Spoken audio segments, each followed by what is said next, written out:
বন্ধুরা, social media বেশিরভাগ সময় মানুষজনকে তাদের দেশের তথ্য নিয়েই বহুবার ঘাবড়ে দেয়। মানুষজনের কাছে দেশের জিডিপি নিয়ে বা দেশের প্রধানমন্ত্রীকে নিয়ে অদ্ভুত বেমানান আপডেট চলে আসে, যেগুলো মানুষজন বিশ্বাস করতেও বাধ্য হয় এবং দেশের অর্থ ব্যবস্থা নিয়ে প্রশ্ন তোলা শুরু করে দেয়। কিন্তু বন্ধুরা, আজকের ভিডিওতে আমরা আপনাদের অফিসিয়াল ইনভেস্টিং ওয়েবসাইটের সার্ভে রিপোর্ট অনুযায়ী বলবো অ্যাকচুয়ালি ভারতের জিডিপির সিচুয়েশন কেমন রয়েছে। বিশ্বজুড়ে আর্থিক অনটনের মাঝে ভারতের অর্থ ব্যবস্থা পুরো তোড়জোড়ের সঙ্গে এগিয়ে চলেছে। এর প্রমাণ শুধু ভারত সরকারের পরিসংখ্যানই দিচ্ছে না, বরং বিশ্বের বিখ্যাত এজেন্সিগুলো ভারতীয় ইকোনমির নাম করছে। বর্তমানে ক্রেডিট রেটিং এজেন্সি মুডিস বলেছে ভারতের জিডিপি 2022 সালে $3.5 ট্রিলিয়ন বেশি হয়েছে, আর আগামী 5 বছরে G20-র সব দেশের মধ্যে সবচেয়ে দ্রুতগতিতে বৃদ্ধিপ্রাপ্ত অর্থ ব্যবস্থা ভারতের হবে। কিন্তু খুশির খবর শোনানোর সাথেই মুডিস তার রিপোর্টে পরবর্তীকালে পাওয়া চ্যালেঞ্জগুলো নিয়েও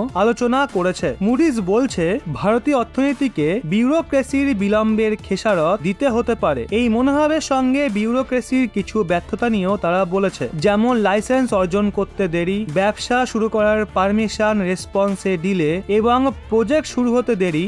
এই সমস্ত সমস্যার কারণে ফরেন ইনভেস্টমেন্টে তালবাহানা সৃষ্টি হতে পারে, যে কারণে ফরেন ডাইরেক্ট ইনভেস্টমেন্ট একটা ডিজায়ার ডেস্টিনেশন রূপে ভারতের আকর্ষণকে কমিয়ে দেবে। যদি ভারত তার বিউরোক্রেসির বিলম্বকে সময় থাকতে ঠিক না করে, তাহলে আগামী সময়ে ফরেন ইনভেস্টমেন্টে মারাত্মক লোকসান হতে পারে। ডিসিশন মেকিং প্রসেসে সামিল ভারতের টপ বিউরোক্রেটস এই ইনভেস্টমেন্ট সেক্টরে তাদের কম্পিটিটিভ ও ডেভেলপিং কান্ট্রি যেমন ইন্দোনেশিয়া ও ভিয়েতনামের তুলনায় এক এফডিআই ডেস্টিনেশন রূপে ভারতের অ্যাট্রাকশনকে কমাচ্ছে। যদিও রিপোর্টে এটাও বলা হয়েছে ভারতের একটা বড় ইয়াং অ্যান্ড এডুকেটেড ওয়ার্কফোর্স, ছোট পরিবারের বৃদ্ধিপ্রাপ্ত সংখ্যা ও আরবানাইজেশনের জন্য আগামী সময়ে সিমেন্ট ও নিউ কারের চাহিদা বাড়বে। এছাড়া ইনফ্রাস্ট্রাকচার সেক্টরে সরকারি খরচা বাড়ায় স্টিল ও সিমেন্ট বিজনেস, নেট জিরো এমিশনের জন্য রিনিউয়েবল এনার্জিতে ইনভেস্টমেন্ট বাড়তে পারে। এই রিপোর্টে ভারতের কিছু সেক্টরের অনেক প্রশংসা করা হয়েছে। মুডিস নিজের রিপোর্টে বলেছে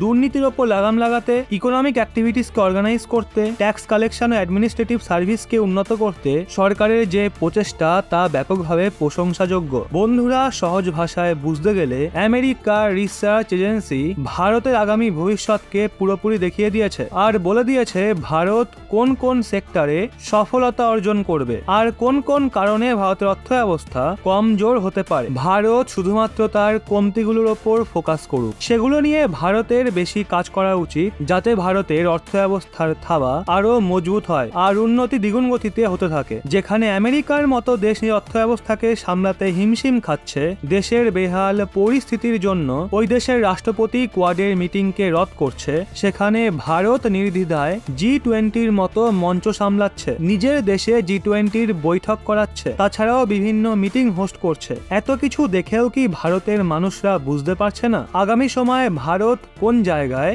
যেতে চলেছে? 2030-এ ভারত কোন পজিশন হোল্ড করতে চলেছে? মহাশক্তি হওয়ার দৌড়ে ভারতের ভূমিকা কি রয়েছে? তো বন্ধুরা, এই সম্পূর্ণ বিষয় নিয়ে আপনাদের কি ধারণা নিচে কমেন্টে অবশ্যই জানান।